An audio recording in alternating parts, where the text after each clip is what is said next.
Hello friends, 1885 में बॉम्बे में Indian National Congress का फर्स्ट सेशन हुआ जिसमें डब्ल्यू.सी. बनर्जी को प्रेसिडेंट इलेक्ट किया गया। इस सेशन में कांग्रेस की प्रोसीडिंग्स के लिए एक 5 स्टेप प्रोसेस डिसाइड किया गया। कहा गया कि हर एक साल के एंड के दिनों में कांग्रेस की एनुअल मीटिंग हुआ करेगी। इस मीटिंग में एक प्रेसिडेंट इलेक्ट किया जाएगा और इस मीटिंग या सेशन में नेशनल इश्यूज़ पर डिस्कशन किया जाएगा और वोटिंग के बेस पर रेजोल्यूशंस पास किए जाएंगे और फिर ये रेजोल्यूशंस, ये डिमांड्स गवर्नमेंट को भेजी जाएंगी। तो आज की इस वीडियो में हम हर एक सेशन को कुछ इस तरह से देखेंगे। सबसे पहले हम देखेंगे कि जब ये सेशन हुआ तो उस समय वाइसरॉय कौन था। उसके बाद हम देखेंगे कि जब ये सेशन हो रहा था तो उस समय नेशनल इश्यूज़ क्या क्या थे, जो कि इस बात पर डिपेंड करेगा कि उस साल क्या क्या हुआ।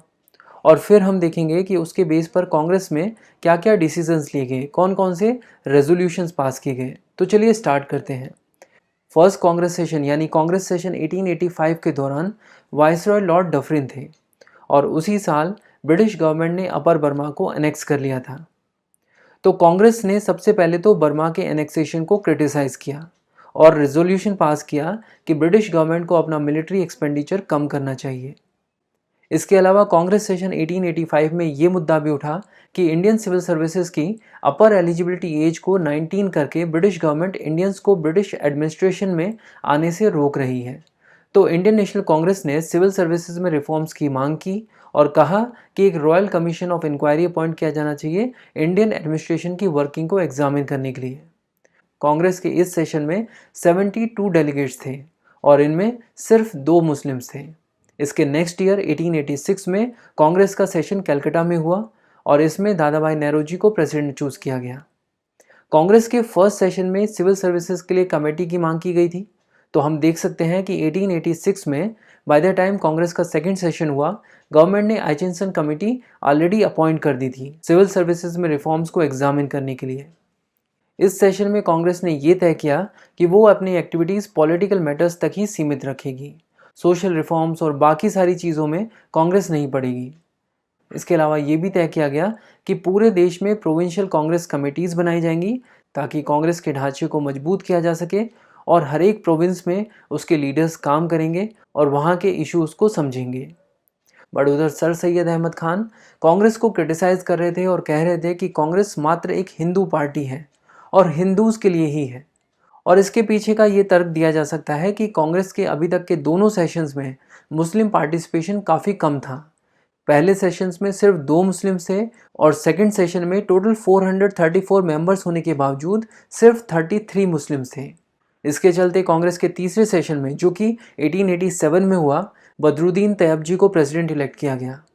ये इंडियन नेशनल कांग्रेस के पहले मुस्लिम प्रेसिडेंट बने। इन्होंने मुस्लिम कम्युनिटी से अपील किया कि कांग्रेस कोई हिंदू पार्टी नहीं है, मुस्लिम्स के लिए भी यहाँ पर जगह है और इसे ज्वाइन करो और नेशनल लीडर्स के साथ मिलकर आगे बढ़ो। बट उधर सर सैयद लगातार कांग्रेस को क्रिटिसाइज़ कर रहे थे और आग्रह कर रहे थे कि कांग्रेस को बॉयकॉट करना चाहिए। इसके अलावा कांग्रेस के इस सेशन में सोसाइटी के डिफरेंट सेक्शंस जैसे कि क्राफ्ट्समैन, स्मॉल बिजनेसमैन और वर्कर्स के रिप्रेजेंटेटिव्स भी डेलीगेट बनकर आए थे।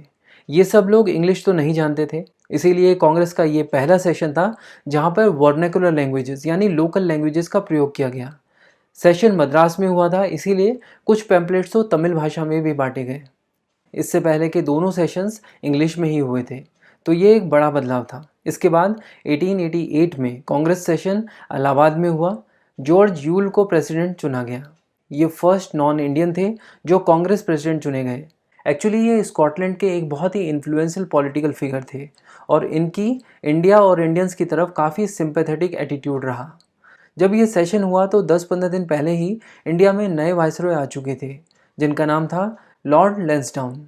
बाय दिस टाइम कांग्रेस में मेंबर्स की संख्या 1281 यानी 1281 हो चुकी थी और शायद पिछले प्रेसिडेंट बदरुद्दीन की अपील काम कर गई थी। मुस्लिम्स की संख्या अब बढ़कर 221 हो चुकी थी। यहाँ पर मिलिट्री एक्सपेंडिचर को कम करने पर फिर से जोर दिया गया। इसके बाद जो नेक्स्ट सेशन हुआ वो हुआ 1889 में और वो बॉम्बे में हुआ था। एक बार फिर एक नॉन इंडियन को प्रेसिडेंट चूज़ किया गया और ये थे विलियम वेडरबर्न, जो कि कांग्रेस के फाउंडिंग मेंबर्स में से एक थे और इंडिया में काफ़ी इन्फ्लुएंशियल पोजीशंस पर काम कर चुके थे, जैसे कि बॉम्बे हाई कोर्ट के जज, और इसके अलावा ये chief secretary of Bombay government भी रहे। और इनके पूरे कार्यकाल में इनका एटीट्यूड इंडियंस के प्रति काफ़ी सिंपैथेटिक माना गया। इस सेशन की खास बात ये थी कि इस सेशन में पहली बार विमेन पार्टिसिपेशन देखने को मिला। 10 महिलाओं ने इस सेशन में पार्टिसिपेट किया था, जिनमें से एक रविन्द्रनाथ टैगोर की सिस्टर थी और दूसरी कादम्बिनी गांगुली, जो कि कलकत्ता यूनिवर्सिटी की फर्स्ट ग्रेजुएट थी। यहाँ पर लेजिस्लेटिव रिफॉर्म्स की बात की गई और मांग की गई कि लेजिस्लेटिव काउंसिल में एडिशनल मेंबर्स को नॉमिनेट करने की बजाय इलेक्शन द्वारा चुनाया जाना चाहिए। इसके अलावा डिमांड की गई कि सेंट्रल लेजिस्लेचर में फाइनेंशियल डिस्कशंस अलाउड किए जाने चाहिए, क्योंकि as per Indian council act 1861 financial discussions अभी तक अलाउड नहीं थे। इसके बाद जो इम्पोर्टेंट कांग्रेस सेशन हुआ वो था 1892 का, जो कि इलाहाबाद में हुआ, और इस सेशन में एक बार फिर WC बनर्जी को प्रेसिडेंट चुना गया। इस साल इंडियन काउंसिल एक्ट 1892 आया था, जिसमें कुछ बड़े बदलाव हुए थे। एडिशनल मेंबर्स की संख्या बढ़ा दी गई थी और इंडिया में एक रिप्रेजेंटेटिव गवर्नमेंट की शुरुआत की गई।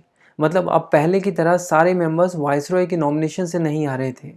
4 मेंबर्स प्रोविंशियल असेंबली से नॉमिनेट होकर आने वाले थे और एक मेंबर चैम्बर ऑफ कॉमर्स से।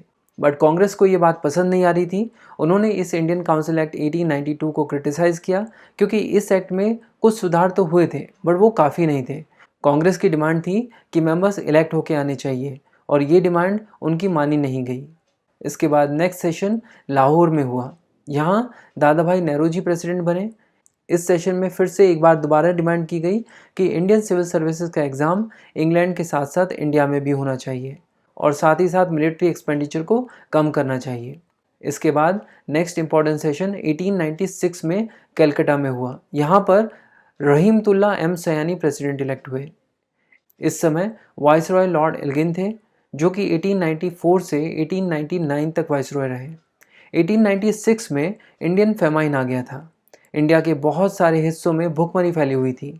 इसकी चपेट में United provinces, central provinces, Bihar, Bombay presidency और मद्रास प्रेसिडेंसी भी आ चुके थे।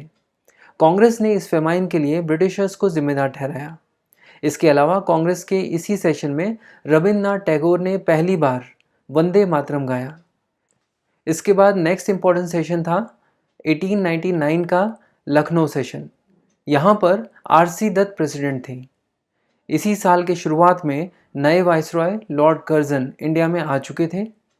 ब्रिटिश रूल के दौरान हर एक डिकेड में एक फेमाइन तो आया ही था, बट 1890 टू 1900 ये वो दशक था जब एक से ज़्यादा फेमाइन इंडिया में आया।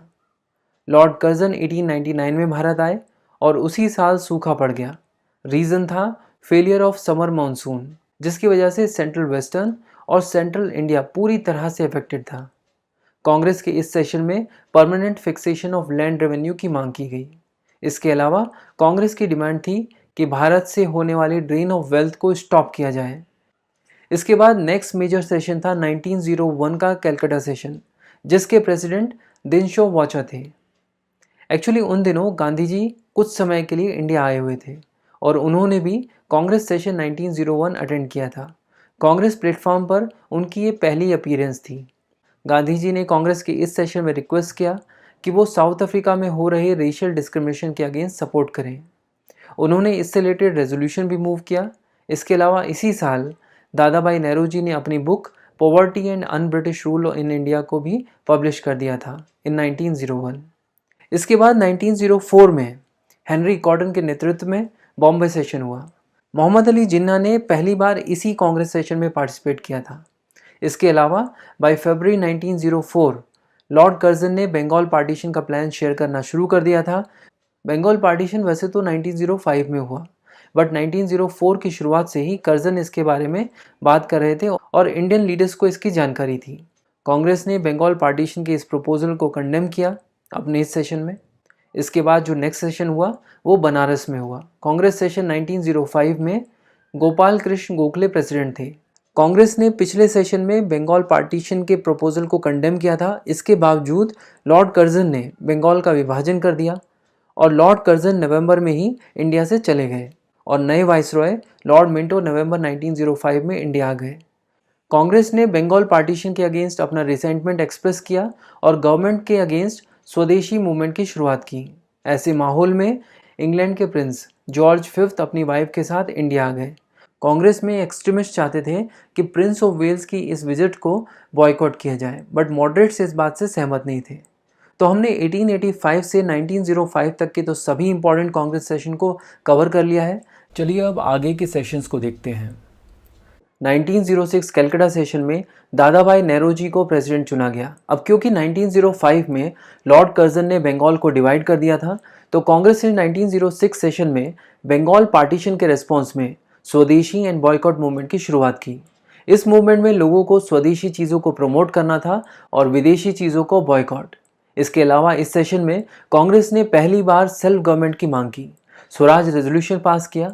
ये मांग एक्सट्रीमिस्ट लीडर्स के दबाव में की गई थी, मॉडरेट्स तो इसके फेवर में थे ही नहीं बिल्कुल भी। इसके अलावा इसी सेशन में नेशनल एजुकेशन पॉलिसी पर भी रेजोल्यूशन पास किया गया। अब ये वो सेशन था जहां पर मॉडरेट्स और एक्सट्रीमिस्ट्स के बीच के जो डिफरेंसेस थे वो साफ दिख रहे थे। बस ये मान लीजिए कि अगर दादा भाई नेहरू जी इस सेशन के प्रेसिडेंट ना होते तो यहाँ पर लड़ाई झगड़े तय थे। इस चक्कर में दादा भाई नेहरू जी थर्ड टाइम कांग्रेस के प्रेसिडेंट बन गए, अब तक के सबसे ज़्यादा बार। हालांकि इस रिकॉर्ड की बराबरी बाद में जवाहरलाल नेहरू ने भी कर ली थी, वो भी 3 बार प्रेसिडेंट रहे। और ये साल इसलिए भी इम्पोर्टेंट था क्योंकि इस साल मुस्लिम लीग भी फॉर्म हुई थी। इसके बाद कांग्रेस का नेक्स्ट सेशन सूरत में हुआ। एक्सट्रीमिस्ट और मॉडरेट्स के जो बीच की टेंशन थी वो अभी भी बरकरार थी। दोनों चाहते थे कि इस बार कांग्रेस का प्रेसिडेंट उनकी तरफ से होना चाहिए। ये सेशन एक्चुअली नागपुर में होने वाला था, बट मॉडरेट्स को डर था कि नागपुर में एक्सट्रीमिस्ट ग्रुप के बाल गंगाधर तिलक मॉडरेट्स को ओवर पावर कर देंगे। इस चक्कर में लोकेशन को चेंज करके सूरत कर दिया गया और अल्टीमेटली वोटिंग के आधार पर मॉडरेट्स की ओर से रास बिहारी को इस सेशन का प्रेसिडेंट चुना गया। बट टेंशन कम नहीं हुई थी। लाला लाजपत राय अपनी बात कहना चाहते थे और मॉडरेट्स ने उन्हें बोलने तक नहीं दिया। सेशन के दौरान किसी ने सुरेंद्रनाथ बनर्जी और फिरोज शाह मेहता पर भी जूता फेंक दिया और यहाँ पर लड़ाई झगड़े शुरू हो गए। एक दूसरे के ऊपर टेबल कुर्सी फेंकना शुरू कर दिया और इस तरह सूरत के इस सेशन में कांग्रेस स्प्लिट हो गई। एक्सट्रीमिस्ट और मॉडरेट्स अलग अलग हो गए, सेशन रोक दिया गया। इसके बाद इस सेशन को कंटिन्यू किया गया 1908 में और ये सेशन मद्रास में हुआ था। क्योंकि ये सेशन पिछले सेशन का कंटिन्यूएशन ही था, इसीलिए इसमें भी रास बिहारी को ही प्रेसिडेंट रखा गया। अब एक्सट्रीमिस्ट जो हैं वो कांग्रेस के पार्ट नहीं थे। सूरत स्प्लिट के बाद अप्रैल 1908 में ही मद्रास सेशन से पहले कांग्रेस ने एक कन्वेंशन मीटिंग बुलाई थी जहां पर इंडियन नेशनल कांग्रेस का नया कॉन्स्टिट्यूशन तैयार किया गया था, जिसमें ये कहा गया कि एक्सट्रीमिस्ट विचारधारा अब यहाँ नहीं चलेगी। वैसे इस साल एक इम्पॉर्टेंट इवेंट ये भी हुआ था कि खुदीराम बोस और प्रफुल्ल चाकी ने मैजिस्ट्रेट किंग्सफोर्ड पर बॉम्ब फेंक दिया था। मॉडरेट्स तो खैर रिवॉल्यूशनरी एक्टिविटीज़ को पसंद करते नहीं थे, बट बाल गंगाधर तिलक ने अपने न्यूज़पेपर केसरी में इस इंसिडेंट को डिफेंड किया था। इसीलिए बाल गंगाधर तिलक पर सेडिशन का चार्ज लगाया गया और मेंडले यानी बर्मा की जेल में उन्हें भेज दिया गया। इसके बाद नेक्स्ट इंपॉर्टेंट सेशन था 1910 का इलाहाबाद सेशन। यहाँ पर विलियम वेडरबर्न प्रेसिडेंट थे। नवंबर 1910 में ही नए वाइसरॉय लॉर्ड हार्डिंज इंडिया आ चुके थे। इंडियन नेशनल कांग्रेस कब से गवर्नमेंट ऑफ इंडिया एक्ट 1909 से उम्मीद लगा के बैठी थी कि अच्छे दिन आएंगे, और गवर्नमेंट ऑफ इंडिया एक्ट 1909 में कुछ अच्छी चीज़ें हुई भी, जैसे कि पहली बार वाइसरॉय की एग्जीक्यूटिव काउंसिल में एक इंडियन मेंबर को अलाउ किया गया। सेंट्रल लेजिस्लेटिव काउंसिल में एडिशनल मेंबर्स की संख्या काफ़ी ज़्यादा बढ़ाई गई, सीधे 16 से 60 कर दी गई। बट यहाँ पर यह कहा गया कि इन 60 एडिशनल मेंबर्स में से 5 मेंबर्स मुस्लिम होंगे जिन्हें सेपरेट इलेक्टोरेट द्वारा चुना जाएगा। और ये बात मोहम्मद अली जिन्ना को परेशान कर रही थी। उन्हें लग रहा था कि ये ब्रिटिशर्स की चाल है कि वो हिंदू मुस्लिम यूनिटी को ब्रेक करना चाहते हैं। और ये कमाल की बात है क्योंकि आगे चल के यही थे जिन्होंने पार्टीशन की नींव रख दी। इसी साल एक इम्पॉर्टेंट चीज़ ये भी हुई कि अरबिंदो घोष, जो अलीपुर बॉम्ब कॉन्स्पिरेसी केस से छूटकर वापस आए थे, उन्होंने पॉलिटिक्स से संन्यास ले लिया और पौंडीचेरी में जाकर एक योगी बन गए। इसके अगले साल 1911 में कांग्रेस सेशन कलकत्ता में हुआ। प्रेसिडेंट थे BN धर। ये वही साल था जिस साल दिल्ली दरबार लगाया गया था, जहां पर किंग जॉर्ज V की ताजपोशी की गई थी एज एम्परर ऑफ इंडिया। इस दिल्ली दरबार के अरेंजमेंट में ब्रिटिश गवर्नमेंट ने बहुत ही शान और शौकत का डिस्प्ले किया था। किंग जॉर्ज V के क्राउन में 6000 से भी ज़्यादा डायमंड्स, एमरल्ड्स और रूबीज जड़े हुए थे। कांग्रेस ने इस सेशन में दिल्ली दरबार में हुए फिजूल खर्चे को कंडेम किया, एक रेजोल्यूशन पास किया और कहा कि ध्यान रहे ये शान और शौकत आप हमारे पैसों पे कर रहे हो। इस सेशन की एक खास बात ये भी थी कि यहाँ पर पहली बार जनगण मन गाया गया। इसके अगले ही साल 1912 में सेशन पटना के बांकीपुर में हुआ। प्रेसिडेंट थे रघुनाथ नरसिम्हा मुदोलकर। इस सेशन की खास बात ये थी कि ये वो पहला सेशन था जो जवाहरलाल नेहरू ने अटेंड किया था। वैसे इस साल एक बड़ा इवेंट ये भी था कि रास बिहारी बोस ने लॉर्ड हार्डिंज के काफिले पर बॉम्ब फेंक दिया था। लॉर्ड हार्डिंज इस बम धमाके से इंजर्ड तो हुए बट मरे नहीं। इसके बाद 1913 में नवाब सैयद मोहम्मद बहादुर के नेतृत्व में कांग्रेस सेशन कराची में हुआ। यहाँ पर एक रेजोल्यूशन पास किया गया कम्युनल हार्मनी को लेकर। एक्चुअली इसी साल एक बहुत ही दर्दनाक इंसिडेंट हुआ था जिसका नाम था कानपुर मॉस्क इंसिडेंट। कानपुर में हिंदू मुस्लिम दंगे हुए थे और इन दंगों में एक मस्जिद को डिमोलिश कर दिया गया था। एक्चुअली इन दंगों से पहले ब्रिटिश गवर्नमेंट ने एक डिसीजन दिया था कि ये जगह मॉस्क को बिलोंग नहीं करती है। फिर भी मुस्लिम्स वहाँ से नहीं हट रहे थे और दंगे हुए और इन दंगों में इस मस्जिद को डिमोलिश कर दिया गया। बट मुस्लिम पॉपुलेशन इस बात से एग्री नहीं कर रही थी और बहुत सारे लोग इकट्ठा होकर इस मस्जिद को वापस से बनाने में लग गए। तो ब्रिटिश ऑफिसर टेलर ने इन लोगों को हटने को कहा, बट जब लोग नहीं हटे तो ब्रिटिश ऑफिसर टेलर ने ओपन फायर के ऑर्डर दे दिए। 15 मिनट में 600 से ज़्यादा गोलियां चलाई गई निहत्थे लोगों पर। यह बिल्कुल जलियांवाला बाग जैसा इंसिडेंट हो गया था यहाँ पर। लॉर्ड हार्डिंज ने इस इंसिडेंट को एक स्टूपिड ब्लंडर कहा। तो इसी इंसिडेंट को लेकर कांग्रेस ने कम्युनल हार्मोनी के लिए रेजोल्यूशन पास किया और इसी साल जिन्ना ने भी मुस्लिम लीग को ज्वाइन कर लिया। हालांकि अभी भी उन्होंने कांग्रेस नहीं छोड़ी थी। अब वो कांग्रेस और मुस्लिम लीग दोनों के मेंबर हो गए। इसके next year Congress session Madras में हुआ। यहाँ पर प्रेसिडेंट चुने गए भूपेंद्र नाथ बोस। इस सेशन में मद्रास के गवर्नर भी शामिल हुए थे। इसी साल जून में फर्स्ट वर्ल्ड वार भी शुरू हो गया था। तो कांग्रेस ने ब्रिटिश गवर्नमेंट को सपोर्ट करने का फैसला किया। उम्मीद थी कि वॉर खत्म होने के बाद इंडियंस को एक सेल्फ गवर्निंग नेशन बना दिया जाएगा। इस साल जून 1914 में बाल गंगाधर तिलक को भी मैंडले जेल से रिलीज कर दिया गया। ध्यान दीजिए कि लोकमान्य तिलक एक एक्सट्रीमिस्ट थे और एक्सट्रीमिस्ट के लिए अब कांग्रेस में कोई जगह नहीं थी। बट अगले ही साल यानी 1915 में तिलक की कोशिशों की वजह से कांग्रेस में एक्सट्रीमिस्ट को वापस लेने के बारे में सोचा जाने लगा और कांग्रेस के कॉन्स्टिट्यूशन में चेंजेस किए गए ताकि एक्सट्रीमिस्ट को वापस से ऐड किया जा सके। 1915 में कांग्रेस का सेशन बॉम्बे में हुआ था और प्रेसिडेंट थे Satyendra Prasanna Sinha. Government of India act 1909 में जब वाइसरॉय काउंसिल में पहली बार एक इंडियन को अलाउ किया गया था वो यही थे। इन्हें वाइसरॉय काउंसिल में लॉ मेंबर बनाया गया था। इसी साल गांधी जी साउथ अफ्रीका से लौट आए थे। नेक्स्ट ईयर यानी 1916 के अप्रैल के महीने में नई वाइसरॉय लॉर्ड कैम्सफोर्ड इंडिया आ गए। उसी महीने में लोकमान्य तिलक ने होम रूल मूवमेंट की शुरुआत कर दी थी और साल के अंत में जब कांग्रेस का 1916 सेशन लखनऊ में हुआ तो वो ऐतिहासिक सेशन था। इस सेशन में मॉडरेट्स ने वापस से एक्सट्रीमिस्ट को गले लगा लिया और एक्सट्रीमिस्ट और मॉडरेट्स वापस से यूनाइट हो गए। इसके अलावा ये सेशन एक जॉइंट सेशन था कांग्रेस और मुस्लिम लीग का और इस सेशन में कांग्रेस और मुस्लिम लीग के बीच एक पैक्ट हुआ जिसे लखनऊ पैक्ट कहा जाता है। इसके अगले साल जून 1917 में होम रूल लीग के चलते एनी बेसेंट को सेडिशन के चार्जेस में जेल में डाल दिया गया। बट अगस्त 1917 में मोंटेगू डिक्लेरेशन आ गया जिसमें खुद secretary of state Edwin Montagu ने ये डिक्लेयर कर दिया कि वो इंडिया में एक रेस्पॉन्सिबल गवर्नमेंट बनाने की दिशा में काम करेंगे। तो इसके बाद एनी बेसेंट की डिमांड सेडिशन की कैटेगरी में ऑब्वियसली नहीं आती थी और इन्हें सितंबर में छोड़ दिया गया और इस साल कांग्रेस के कैलकाटा सेशन में इन्हें ही प्रेसिडेंट चुना गया। इस तरह ये इंडियन नेशनल कांग्रेस की पहली महिला प्रेसिडेंट बनी, फर्स्ट वुमेन प्रेसिडेंट, और इन्होंने यहाँ पर अपना होम रूल लीग का झंडा भी फहरा दिया। वैसे इसी साल गांधी जी ने भी चंपारण सत्याग्रह किया था। चलिए अब बात करते हैं इंडियन नेशनल कांग्रेस के 1918 सेशन की। उस समय वाइसरॉय थे लॉर्ड कैम्सफोर्ड और इंडियन नेशनल कांग्रेस का 1918 सेशन जो है वो बॉम्बे में हुआ था जिसमें सैयद हसन इमाम प्रेसिडेंट चुने गए। उसी साल नवंबर में वर्ल्ड वार 1 भी एंड हुआ था और मॉन्टेगू कैम्सफोर्ड रिपोर्ट भी ब्रिटिश पार्लियामेंट में प्रेजेंट कर दी गई। ये वही रिपोर्ट है जिसके बेस पर गवर्नमेंट ऑफ इंडिया एक्ट 1919 आया जिसे मॉन्टेगू कैम्सफोर्ड रिफॉर्म भी कहा गया। कांग्रेस के इसी सेशन में इस रिपोर्ट को डिसअपॉइंटिंग बताया गया क्योंकि 1917 में आपको याद होगा कि मॉन्टेगू डिक्लेरेशन आया था जिसमें एक रेस्पॉन्सिबल गवर्नमेंट बनाने की बात हुई थी। बट मॉन्टेगू कैम्सफोर्ड रिपोर्ट में एक रेस्पॉन्सिबल गवर्नमेंट तो बनती हुई दिख नहीं रही थी। तो कांग्रेस ने डिमांड की कि ब्रिटिश एम्पायर में आप बहुत सारी सेल्फ गवर्निंग डोमिनियंस को फिजिकल ऑटोनॉमी देते हैं जैसे कि आप ऑस्ट्रेलिया को देते हैं, तो क्यों ना आप हमें उसी तरह की फिजिकल ऑटोनॉमी इंडियन लेजिस्लेचर में भी दें। इसके अलावा इस साल एक इम्पॉर्टेंट इवेंट ये भी हुआ कि खेड़ा सत्याग्रह में गांधी जी ने एक बड़ी जीत दर्ज की। सत्याग्रह के जरिए उन्होंने ब्रिटिश सरकार से अपनी मांगें मनवा ली थी। नेक्स्ट ईयर साल 1919 में ब्रिटिश गवर्नमेंट ने रॉलेट एक्ट को भी पास कर दिया था, जिसके खिलाफ गांधी जी ने रॉलेट सत्याग्रह की शुरुआत कर दी थी। इसी दौरान पंजाब के बड़े लीडर्स शेफुद्दीन किचलू और डॉक्टर सत्यापाल को अरेस्ट कर लिया गया। पंजाब के लोगों ने इसका विरोध किया, पब्लिक बिल्डिंग्स को नुकसान पहुंचाना शुरू कर दिया, जिसके रेस्पॉन्स में पंजाब में मार्शल लॉ लगवा दिया गया। बट लोग इस बात से अनजान थे और बैसाखी के पर्व पे वो जलियांवाला बाग में इकट्ठे हो गए। मार्शल लॉ लगे होने के बावजूद इतने सारे लोग इकट्ठे देखकर जनरल डायर ने ओपन फायर के ऑर्डर दे दिए, जिसमें हजारों निहत्थे लोग मारे गए।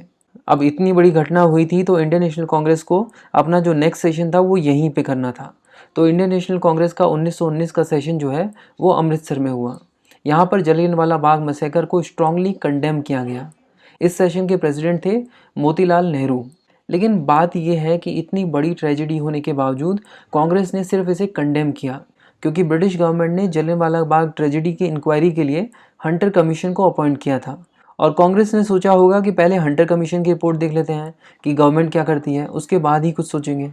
इस साल गवर्नमेंट ऑफ इंडिया एक्ट 1919 यानी मॉन्टेगू केम्सफोर्ड रिफॉर्म भी लाए गए, बट ये रिफॉर्म्स लाए गए थे मॉन्टेगू केम्सफोर्ड रिपोर्ट के बेस पर, जिस पर कांग्रेस ने पिछले ही साल अपना रिस्पॉन्स दे दिया था और इसे डिसअपॉइंटिंग बताया था। इस साल खिलाफत मूवमेंट भी शुरू हो गया था, तो कांग्रेस ने खिलाफत मूवमेंट को भी अपना सपोर्ट दिया। इसके अगले साल 1920 में कांग्रेस में इंडियन नेशनल कांग्रेस का एक स्पेशल सेशन बुलाया गया। जनरली कांग्रेस के सेशन दिसंबर के लास्ट वीक में होते थे, बट ये सेशन सितंबर में बुलाया गया। प्रेसिडेंट थे लाला लाजपत राय। बात यह है कि मई के महीने में हंटर कमीशन की रिपोर्ट आ गई थी। ब्रिटिश सरकार से जो भी होप्स थी कांग्रेस की वो अब ख़त्म हो चुकी थी। रॉलेट एक्ट और जलियांवाला बाग ट्रेजेडी ने लोगों को हिला के रख दिया था। देश में एक वाइड स्प्रेड डिसकंटेंट था और जनता चाहती थी कुछ एक्शन। उधर इंडियन मुस्लिम्स ने खिलाफत मूवमेंट ऑलरेडी लॉन्च कर रखा था, कांग्रेस उसको भी सपोर्ट कर रही थी। तो ऐसे माहौल में कांग्रेस में नॉन कॉपरेशन मूवमेंट लॉन्च करने की बात पर डिस्कशन हुआ। तो गांधी जी ने इसी सेशन में नॉन कॉपरेशन रेजोल्यूशन मूव किया। तो ये एक इम्पॉर्टेंट रीज़न था जिसकी वजह से ये स्पेशल सेशन बुलाया गया था। इस साल एक इम्पॉर्टेंट इवेंट ये भी था कि ब्रिटिश गवर्नमेंट ने सेटलर कमेटी की रिपोर्ट को प्रोविंशियल गवर्नमेंट को रिकमेंड किया। सेटलर कमीशन ने बेसिकली अपनी रिकमेंडेशन में यूनिवर्सिटी एजुकेशन और स्कूल एजुकेशन से रिलेटेड कुछ इंपॉर्टेंट चेंजेस सजेस्ट किए थे।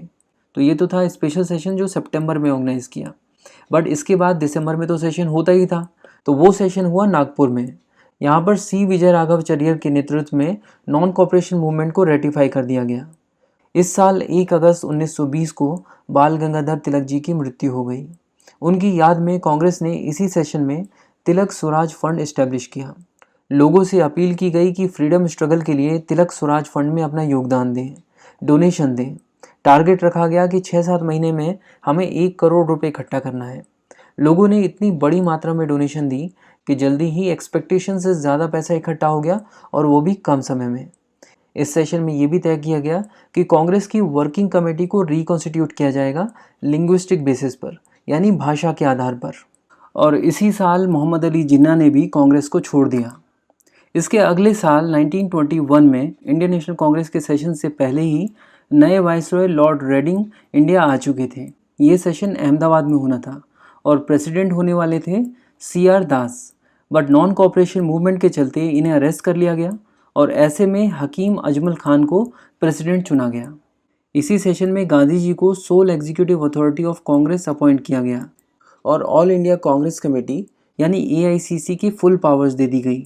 गांधी जी ने अपॉइंटमेंट के साथ ही सबसे पहला काम ये किया कि कुर्सी मेज़ हटवा के नीचे दरियां बिछवा दी और उसके बाद से अब कांग्रेस सेशंस खादी के टेंट्स में होने लगे। दूसरा काम ये कि यहाँ पर पहली बार राष्ट्रीय ध्वज फहराया गया। इसे पिंगली वेंकैया ने बनाया था based on the inputs from Lala Hansraj and Gandhi ji. ये नेशनल फ्लैग कुछ इस तरह से दिखता था। इसके बाद अगला सेशन जो है वो 1922 में हुआ। CR दास जो है वो जेल से छूट चुके थे, तो इस बार प्रेसिडेंट वही बने। ये सेशन हुआ था 1922 में। इस साल चौरी चौरा इंसिडेंट की वजह से नॉन कॉपरेशन मूवमेंट को गांधी जी ने स्टॉप कर दिया था, जिसकी वजह से कांग्रेस में कुछ लोग गांधी जी के तरीकों पर शक करने लगे थे।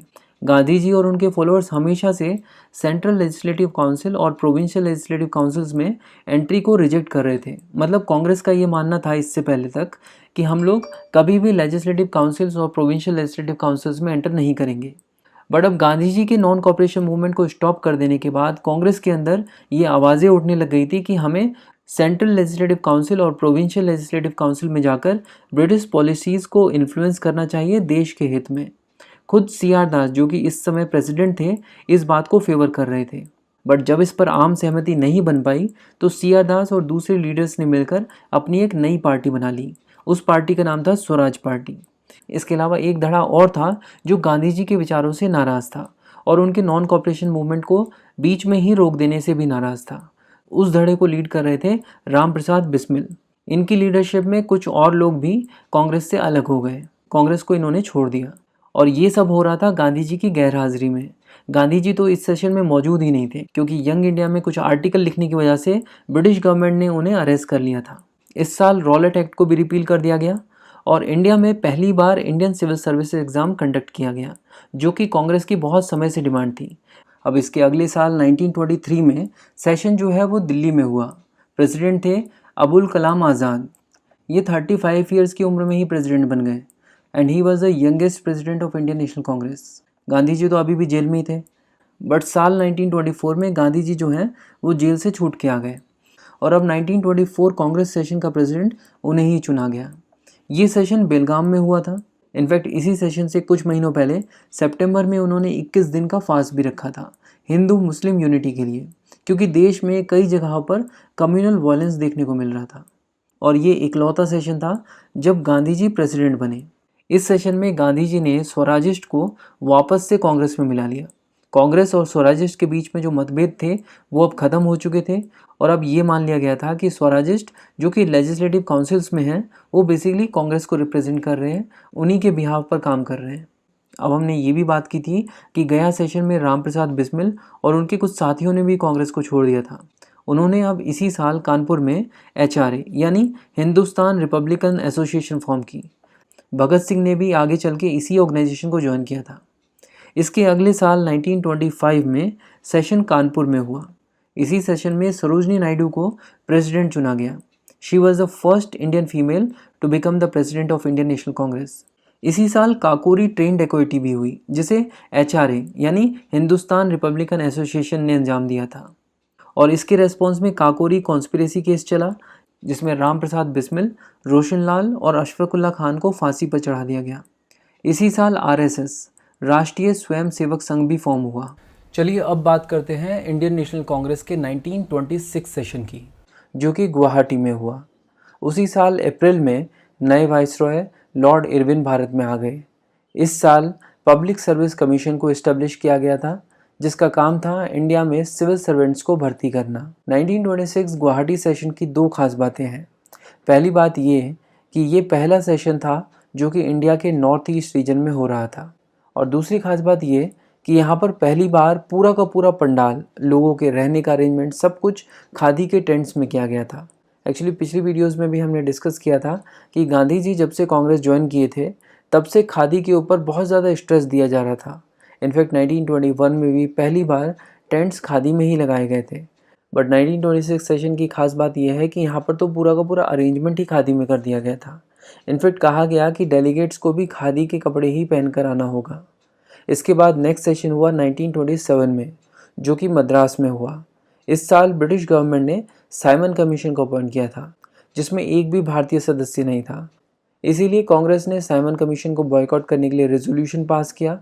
कहा कि हम साइमन कमीशन को हर स्टेज पर और हर फॉर्म में बॉयकॉट करेंगे। इसके अलावा किसी भी फॉरेन कंट्रीज़ में इंडियन ट्रूप्स को भेजे जाने पर इंडियन नेशनल कांग्रेस ने आपत्ति जताई और इसके अगेंस्ट रेजोल्यूशन पास कर दिया। साथ ही साथ इन्होंने प्रपोज किया कि सिंध को बॉम्बे से अलग कर देना चाहिए। इसके अगले साल 1928 में साइमन कमीशन इंडिया आ चुका था। जगह जगह इसका विरोध किया गया और ऐसे ही एक विरोध प्रदर्शन में लाला लाजपत राय बुरी तरह से घायल हो गए और इन इंजरीज के कारण उनकी डेथ हो गई। साइमन कमीशन के विरोध को देखते हुए ब्रिटिश गवर्नमेंट ने इंडियंस को एक प्रपोजल दिया। उन्होंने कहा कि ठीक है, अगर आप लोग भी एक कॉन्स्टिट्यूशनल रिफॉर्म्स प्रपोज करना चाहते हैं तो ब्रिटिश गवर्नमेंट साइमन कमीशन के साथ साथ आपकी दी हुई रिपोर्ट्स पर भी विचार करेगी। ऐसे में मोतीलाल नेहरू के नेतृत्व में नेहरू रिपोर्ट तैयार की गई और इस साल यानी 1928 में मोतीलाल नेहरू को ही प्रेसिडेंट चुना गया और इस सेशन में नेहरू रिपोर्ट की रिकमेंडेशन को एक्सेप्ट कर लिया गया जिसमें डोमिनियन स्टेटस की मांग की गई थी विद इन 2 ईयर्स। इसी सेशन में ऑल इंडिया यूथ कांग्रेस को भी फॉर्म किया गया। इस साल एक बड़ा इवेंट और भी हुआ था और वो था बारडोली सत्याग्रह, जिसमें ब्रिटिश सरकार को सरदार वल्लभ भाई पटेल के सामने झुकना पड़ा था और उनकी डिमांड्स माननी पड़ी थी।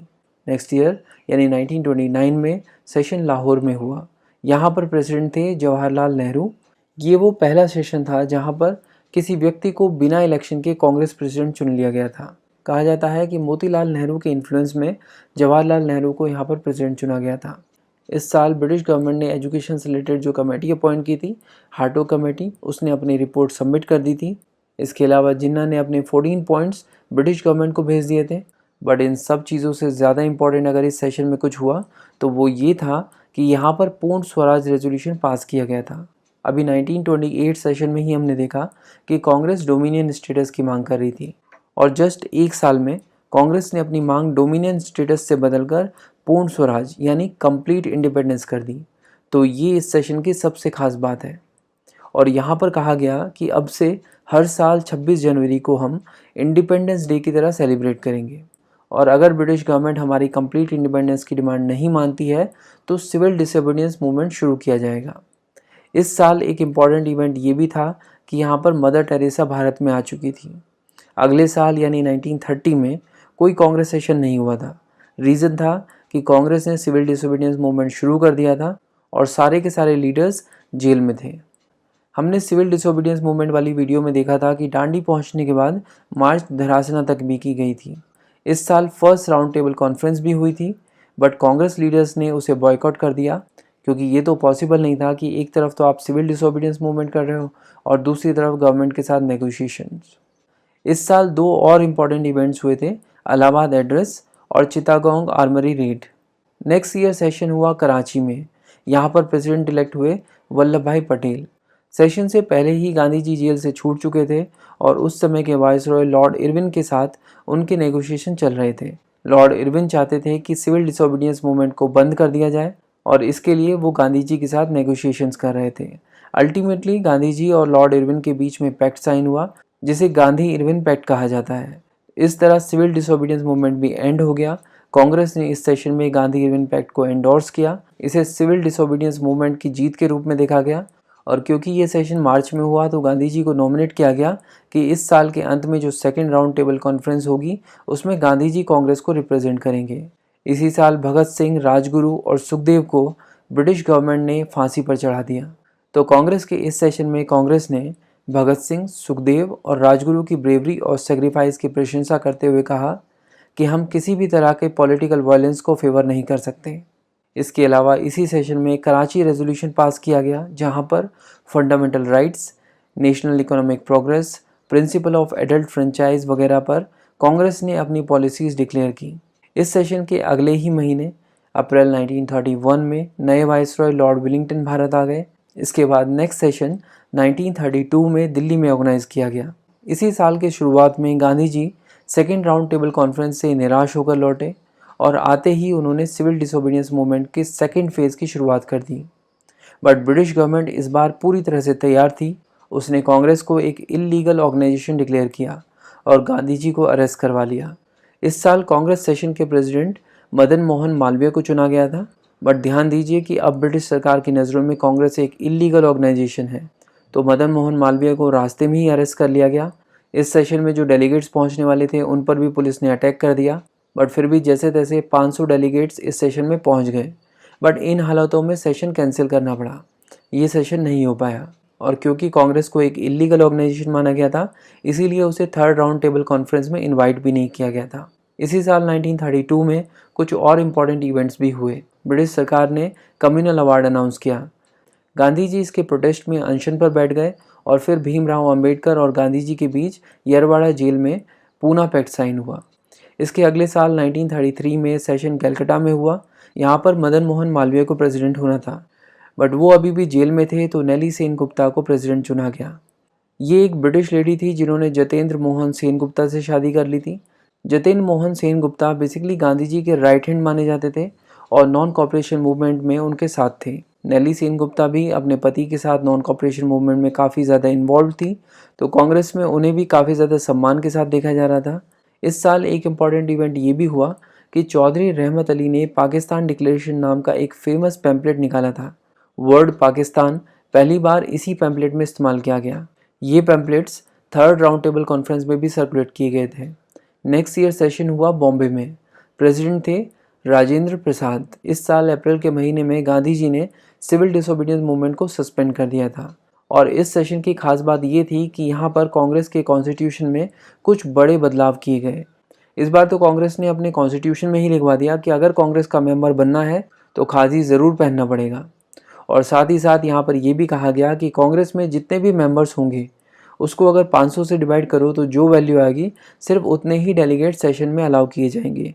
कहने का मतलब हर 500 मेंबर पर एक डेलीगेट होगा, यानी एक प्रकार से एक डेलीगेट 500 लोगों को रिप्रेजेंट कर रहा होगा इंडियन नेशनल कांग्रेस सेशंस में। इसके अगले साल यानी 1935 में गवर्नमेंट ऑफ इंडिया एक्ट 1935 आया, जिसके द्वारा प्रोविंशियल ऑटोनॉमी इंट्रोड्यूस की गई थी। और अब इसके बेस पर इलेक्शंस होने थे, तो कांग्रेस इलेक्शंस की तैयारी में जुटी हुई थी, तो इस साल इंडियन नेशनल कांग्रेस सेशन नहीं हो पाया। नेक्स्ट ईयर यानी 1936 में सेशन लखनऊ में था। प्रेसिडेंट चुने गए जवाहरलाल नेहरू। इस साल सिंध को बॉम्बे से अलग कर दिया गया था। हमने देखा था कि 1927 मद्रास सेशन में कांग्रेस ने ये डिमांड की थी सिंध को बॉम्बे से अलग करने की। इनफैक्ट जिन्ना ने भी अपने 14 पॉइंट्स में ये डिमांड रखी थी। तो ये गवर्नमेंट ऑफ इंडिया एक्ट 1935 में मान लिया गया था और इसके चलते 1936 में जाकर ये सेपरेशन हो पाया। यहाँ पर इस सेशन में इन्होंने सोशलिस्ट आइडियाज़ को प्रमोट किया। इसके बाद नेक्स्ट सेशन हुआ 1937 में। यहाँ पर भी जवाहरलाल नेहरू ही प्रेसिडेंट चुने गए। इस सेशन की खास बात ये थी कि ये पहला सेशन था जो कि गांव में हुआ। कौन से गांव में? फैज़पुर में। फैज़पुर महाराष्ट्र में है। ये कांग्रेस का 50th सेशन था और इस साल कांग्रेस ने प्रोविंशियल इलेक्शंस में बड़ी जीत दर्ज की थी। 11 में से 8 प्रोविंसेस में अपनी सरकार बना ली थी और इन इलेक्शंस में एक बात साफ हो गई थी कि मुस्लिम लीग इंडियन मुस्लिम्स को रिप्रेजेंट नहीं करती है, क्योंकि इन इलेक्शंस में मुस्लिम मेजॉरिटी एरियाज़ में भी मुस्लिम लीग का प्रदर्शन बहुत ही ख़राब था। इस साल एक इम्पॉर्टेंट चीज़ ये भी हुई कि बर्मा और एडेन को इंडिया से अलग कर दिया गया था और ये भी गवर्नमेंट ऑफ इंडिया एक्ट 1935 के तहत ही किया जा रहा था। कांग्रेस के फैज़पुर सेशन के कुछ ही महीनों के बाद अक्टूबर 1937 में all India national education conference organise की गई वर्धा में। इसके बारे में भी हम ऑलरेडी पढ़ चुके हैं। हमने देखा था कि इस कॉन्फ्रेंस में चेयरमैन गांधी जी थे और यहाँ वर्धा बेसिक एजुकेशन स्कीम से रिलेटेड रेजोल्यूशन पास किया गया। इसके बाद next Indian National Congress session 1938 के फरवरी महीने में हुआ। ये सेशन गुजरात के हरिपुरा में हुआ था। यहाँ पर प्रेसिडेंट चुने गए सुभाष चंद्र बोस।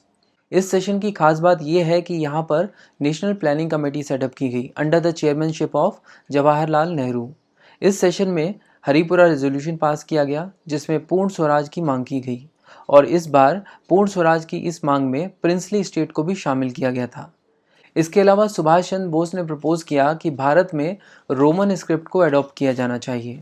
इसके बाद नेक्स्ट सेशन होना था मार्च 1939 में। ये सेशन होना था त्रिपुरी में। ये आज की डेट में मध्य प्रदेश में है। इस सेशन में कौन प्रेसिडेंट होगा इसके लिए जनवरी 1939 में इलेक्शंस हुए। ये इलेक्शंस दो लोगों के बीच हुए थे, सुभाष चंद्र बोस और पट्टाभी सीतारामैया। पट्टाभी सीतारामैया को गांधी जी ने नॉमिनेट किया था। इस इलेक्शन से पहले सुभाष चंद्र बोस ने कुछ ऐसी बातें बोली थी जिससे गांधी जी के फॉलोअर्स काफ़ी ज़्यादा नाराज़ थे।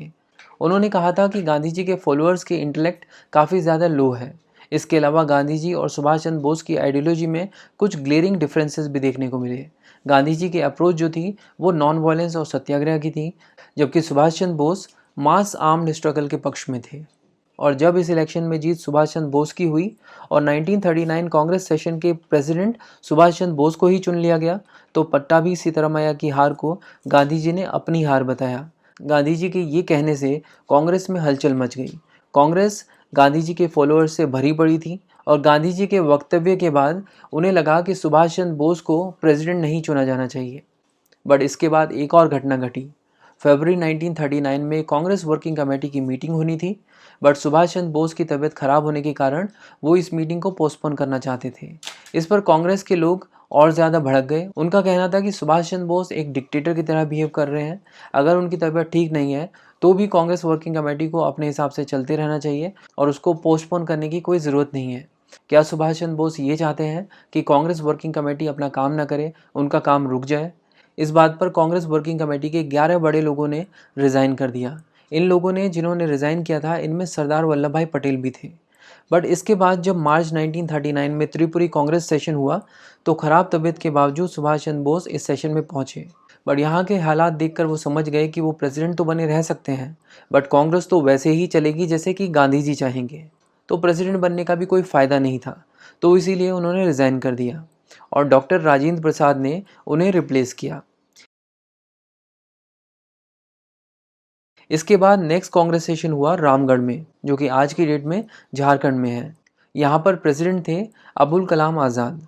बट पिछले सेशन और इस सेशन के बीच एक और घटना घटी, और वो ये कि अक्टूबर 1939 में कांग्रेस मिनिस्ट्रीज़ ने रिज़ाइन कर दिया। और रिज़ाइन इसलिए किया था क्योंकि वर्ल्ड वार 2 में ब्रिटिश गवर्नमेंट ने बिना भारतीय लीडर्स से पूछे भारत को दूसरे विश्व युद्ध में शामिल कर लिया था। तो 1940 के कांग्रेस सेशन में कांग्रेस ने रेजोल्यूशन पास किया कि अगर ब्रिटिश गवर्नमेंट भारतीय लोगों को सेंटर में प्रोविजनल नेशनल गवर्नमेंट सेटअप करने देती है, तभी हम ब्रिटिश गवर्नमेंट को वर्ल्ड वार 2 में सपोर्ट करेंगे। ब्रिटिश गवर्नमेंट ने इसी रेजोल्यूशन के रेस्पॉन्स में अगस्त ऑफर दिया था, जिसके ऊपर एक पूरा का पूरा वीडियो इस चैनल पर ऑलरेडी अवेलेबल है। इसके बाद नेक्स्ट कांग्रेस सेशन हुआ नवंबर 1946 में, जो कि मेरठ में हुआ। आज़ादी से पहले ये आखिरी इंडियन नेशनल कांग्रेस सेशन था। यहाँ पर प्रेसिडेंट चुने गए JB कृपलानी। इसका मतलब ये कि देश जब आज़ाद हुआ तो उस समय कांग्रेस के प्रेसिडेंट JB कृपलानी थे। आपने नोटिस किया होगा कि 1940 से 1946 के बीच कोई भी कांग्रेस सेशन नहीं हुआ था, और इस पीरियड को टर्बुलेंट 40s कहा जाता है। एक तरफ वर्ल्ड वार 2 चल रहा था, दूसरी तरफ कांग्रेस लीडर्स एक के बाद एक मूवमेंट लॉन्च करते जा रहे थे। पहले उन लोगों ने इंडिविजुअल सत्याग्रह लॉन्च किया, उसके बाद क्विट इंडिया मूवमेंट लॉन्च किया। उधर ब्रिटिश सरकार भी वर्ल्ड वार 2 में इंडियंस का सपोर्ट चाहती थी और अपने अलग अलग प्रपोजल्स देती जा रही थी। पहले उन लोगों ने क्रिप्स मिशन भेजा, फिर विवल प्लान और बाद में कैबिनेट मिशन प्लान।